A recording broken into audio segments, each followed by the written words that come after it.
모시고 안녕하십니까?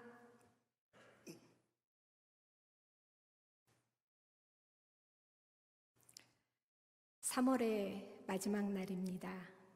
봄을 초, 중, 말로 나눌 때 봄의 처음을 지나 중간으로 넘어가는 날이라고 할 수 있겠습니다.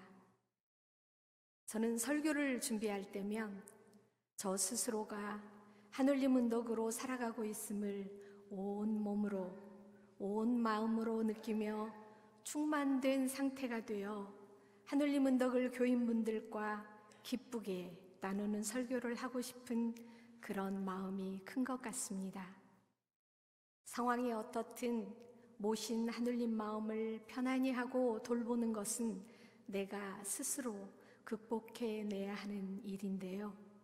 요즘 교단이 여러 가지로 어려움을 겪으며 기쁘고 감사한 나날을 보내지 못해서 경전 말씀을 통해 제 스스로 봄의 기운을 가득 얻고 또 우리 동덕님들의 도움으로 봄의 밝은 기운을 느끼고 싶었습니다.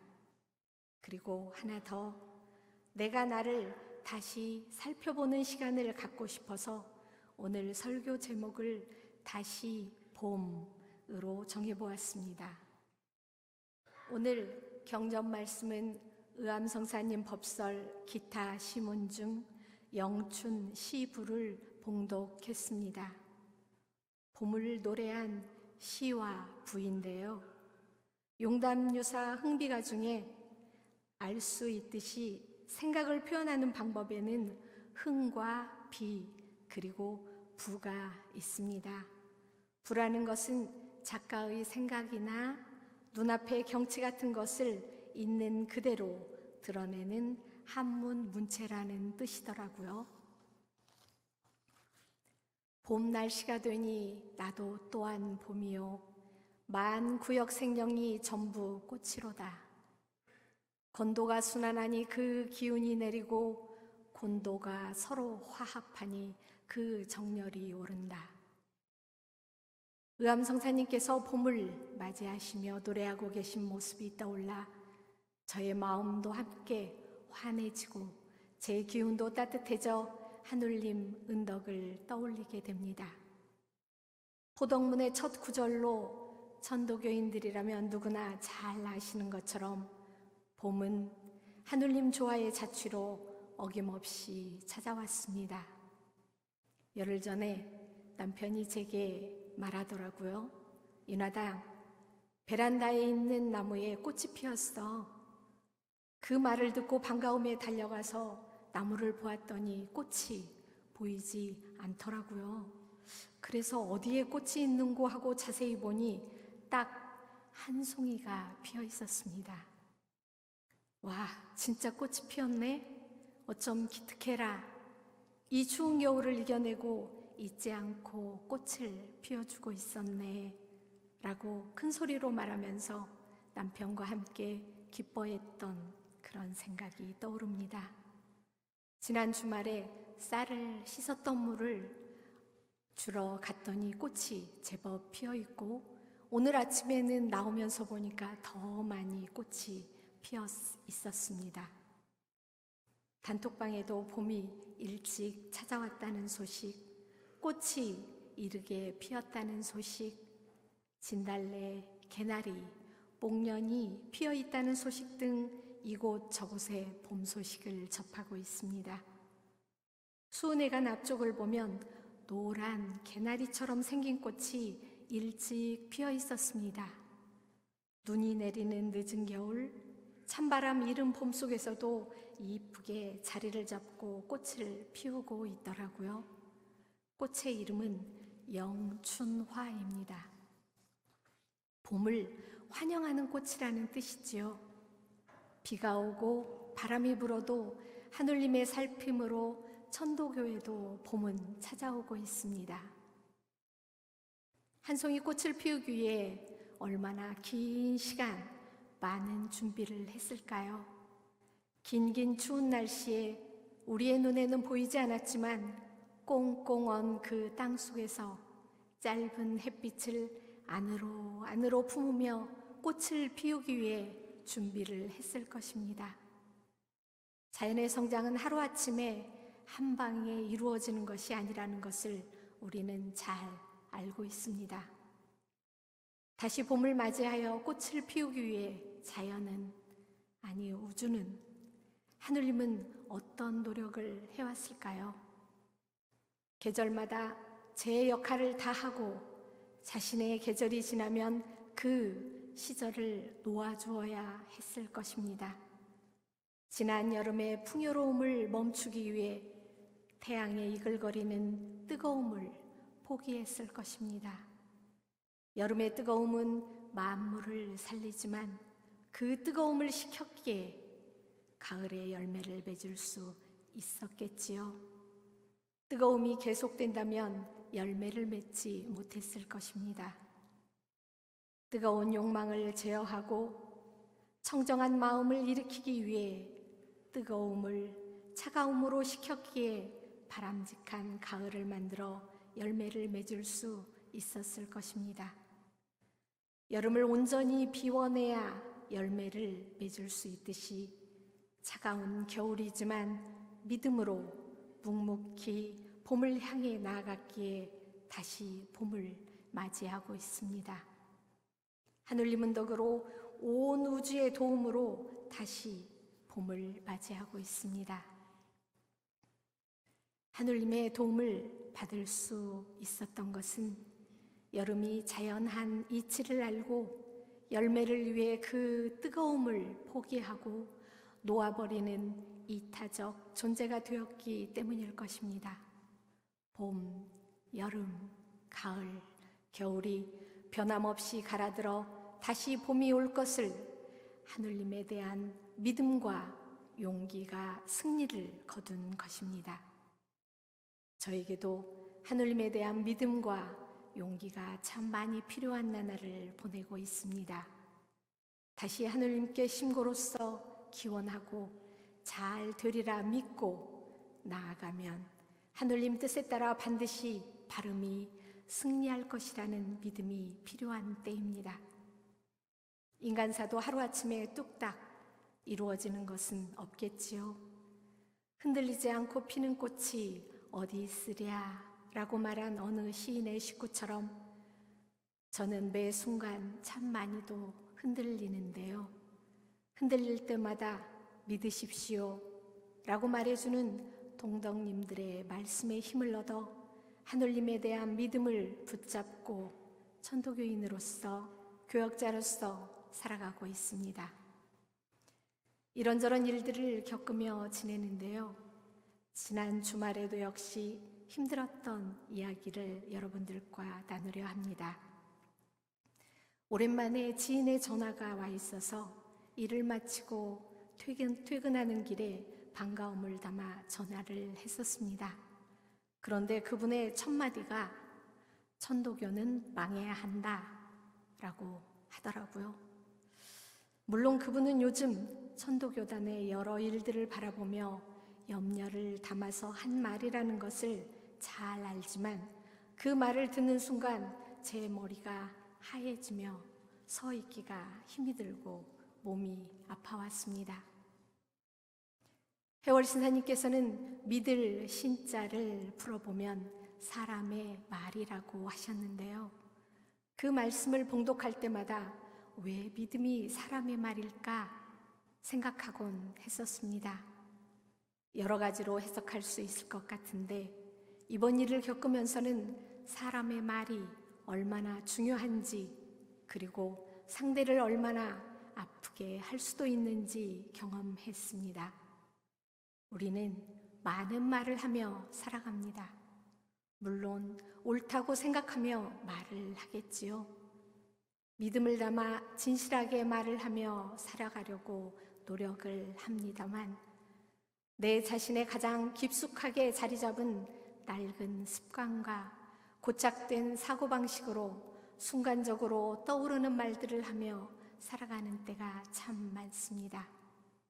그래서 우리는 자신과 다른 사람들이 무엇을 원하는지 그 원하는 것을 얻지 못하고 있는가에 관심을 두는 대신 무엇을 잘못했는지 그 잘못의 성질을 따지고 분석하고 단정하는 데 관심을 쏟고 살아갑니다.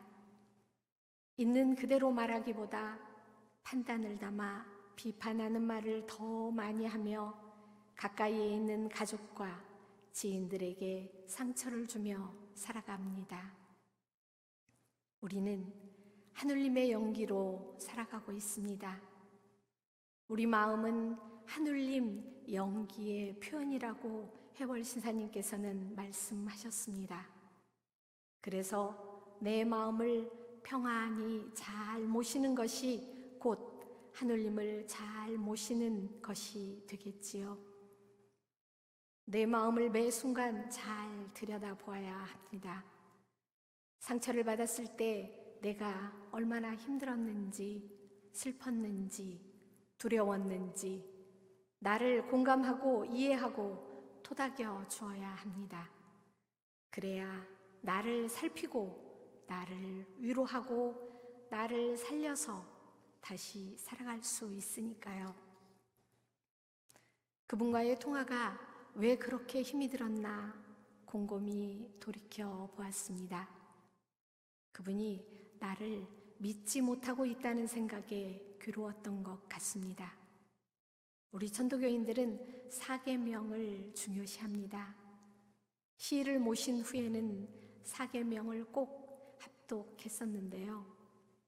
하늘님의 도와 덕을 말씀하신 도덕가에 나오는 말씀인 것을 우리 천도교인이라면 누구나 다 잘 알고 계십니다. 번복지심 두게 되면 이는 역시 영리자요. 무력교패 되게 되면 이는 역시 비루자요. 헛말로 유인하면 이는 역시 혹세자요. 안으로 불량하고 겉으로 꾸며내면 이는 역시 기천자라. 뉘라서 분간하리. 이같이 하니 말면 경외지심 고사하고 경명순리 하단 말가. 저는 어릴 때부터 이 모든 계명이 하늘님에 대한 믿음을 바탕에 두고 살아가야 한다는 말씀으로, 하늘님에 대한 믿음을 지키라는 말씀으로 여기면서 사계명을 실천하고자 노력하며 살아왔습니다. 그래서 내 마음을 살펴보니 누군가 나를 믿지 못하는 듯한 말을 하면 그렇게 상처를 받고 화가 난다는 것, 믿음을 참 중요시하는 사람이라는 것을 알 수 있었습니다. 어떤 경우라도 그 사람을 믿는다면 서로 주고받는 말에는 상대에 대한 믿음으로 배려가 담긴 말들이 오고 갈 것입니다. 옳다고 해서 모두 다 말을 해야만 하는 것은 아닌 것 같습니다. 힘들 때에는 100마디 바른 말보다 곁에서 말없이 마음으로 지켜주는 것이 더 힘이 되는 경우도 있는 것 같습니다. 서로 믿으며 따뜻한 마음을 주고받는 대화를 나누면 좋겠습니다. 동덕 여러분, 올해가 무슨 띠인지 잘 아시지요? 맞습니다. 용의 해입니다. 재미있는 용의 이야기를 통해 우리 내에 살아가는 모습과 연결지어 보고 사람의 믿음이 얼마나 중요한지 살펴보겠습니다. 이 이야기는 북드라망 출판사에서 나온 간지서당이라는 책에서 가져온 이야기입니다. 올해는 갑진년 용의 해입니다. 자축인묘 진사오미 신유술해. 12지지 중에 용은 비바람과 천둥을 몰고 다니는 신령스러운 동물입니다. 용이 나타날 때면 어김없이 마른 하늘에서 비가 내리고 천둥이 몰아치지요. 그래서 용은 변화무쌍하고 조화를 부르는 신으로 여겨져 왔습니다.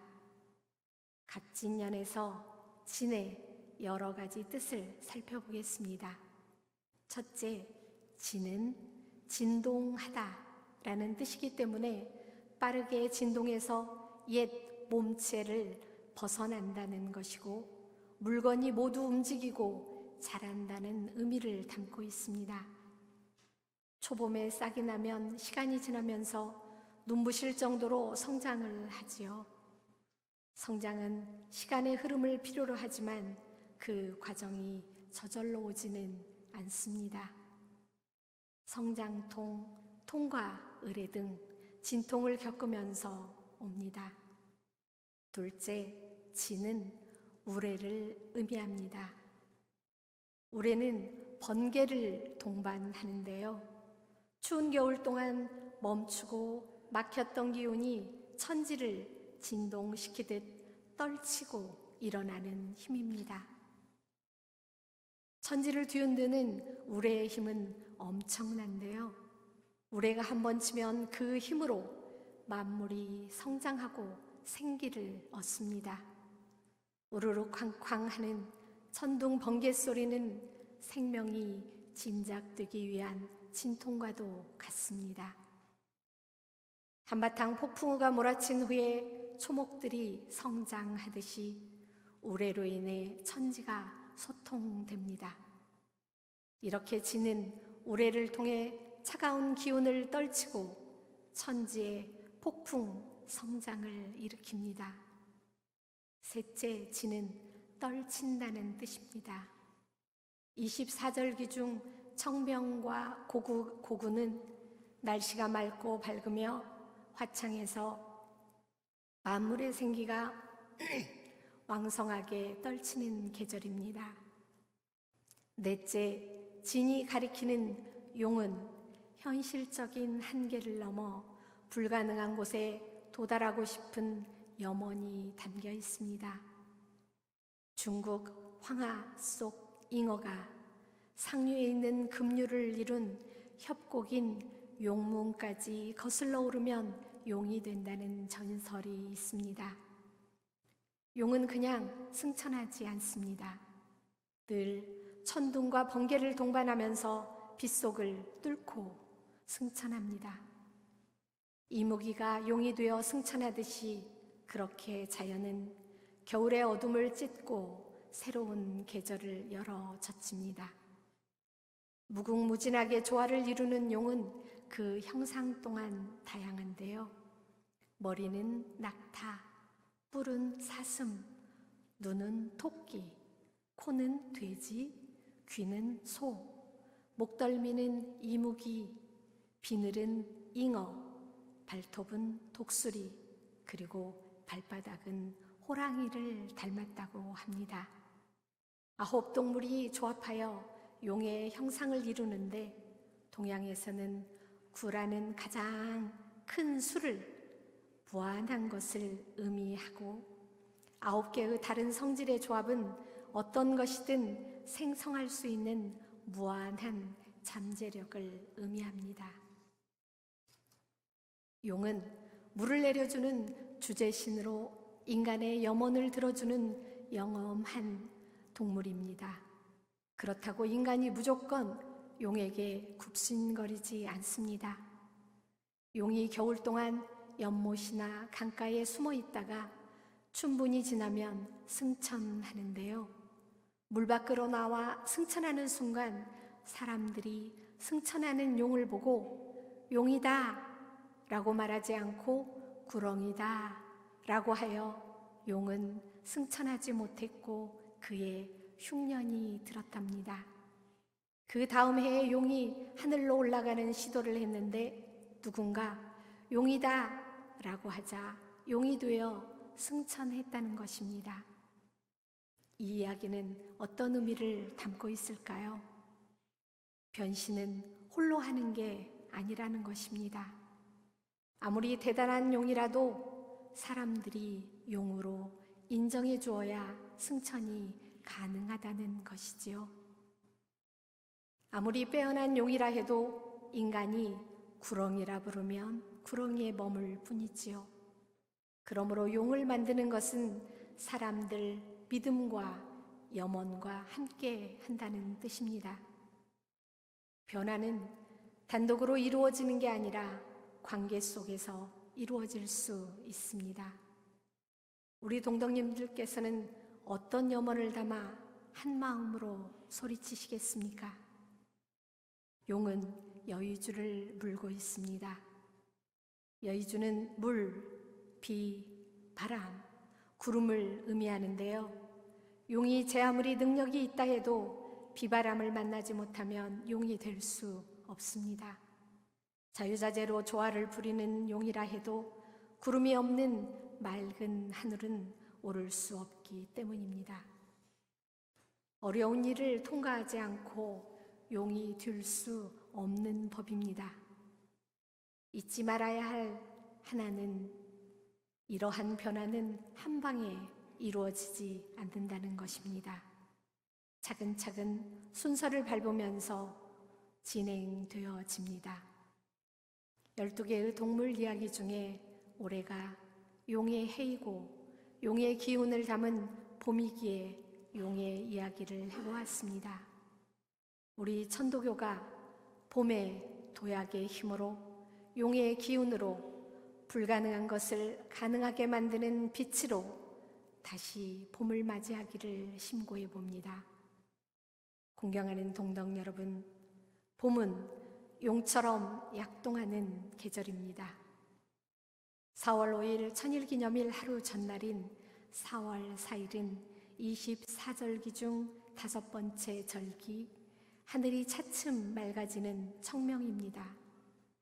청명에는 부직갱이를 꽂아도 싹이 난다라는 이야기가 있지요. 밝은 기운, 다시 봄의 기운을 맞이하여 믿음과 기쁨으로 물결치는 형상 있는 하늘님으로 다시 봄이 되어봅시다. 대신사님 탄신 200주년, 연민과 기쁨으로 세상을 끌어안으셨던 대신사님의 심정으로 다시 시작이 됩시다. 의암성사님께서 읊으신 물빛은 하늘에 닿고 달빛은 세상에 가득하고 옷의 고기는 용이 되고 숲의 봄은 바람을 따르는 세상, 스승님들의 가르침이 온 누리 펼쳐지는 다시 봄의 세상이 오기를 지극한 믿음과 정성으로 동덕님들과 함께 염원을 담아 심고드리며 설교를 마치겠습니다. 오랜만에 바깥 햇살이 화창합니다. 밝은 햇살을 받으시며 쑥덕 어르신께서 제 손을 붙잡으시고 아버지 햇살이에요 라고 하시며 환하게 웃으시더라고요. 하늘님빛 가득 받으시며 행복한 시일 오후 보내시면 좋겠습니다. 고맙습니다.